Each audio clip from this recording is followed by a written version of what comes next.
Let me say, from my perspective, what's happening in the world under the impact of the enormous forces of information revolution and globalization. There are really two shifts that are going on in power in the world in the 21st century. One is what I call power transition, which is a shift from states, one set of states to another set of states. The other I call power diffusion, which is a shift away from all states to non-state actors, or all governments to non-governmental actors. Let me go into a little more detail on each of those. To understand power transition, you have to think of a picture of the world in, let's say, 1800.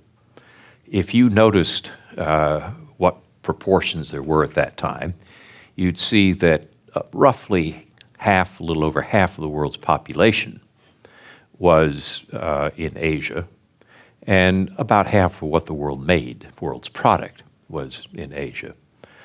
Now, if you fast forward to 1900 and take the same picture, you'd see that Asia was still more than half the world's population, but only 20% of the world's product. And that doesn't reflect something that happened to Asia, it reflects something that happened to Europe and North America, which is the Industrial Revolution. And what we're seeing in this century might be called the recovery of Asia. Asia is likely to return to what you might call normal proportions in this century. This starts with Japan.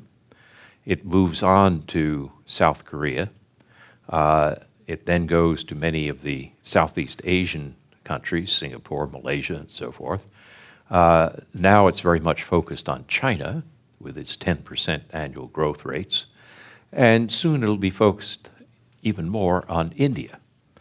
And over the course of the first half of this century, what you're going to see is this recovery of Asia to what you might call normal proportions, more than half the world's population and more than half the world's product.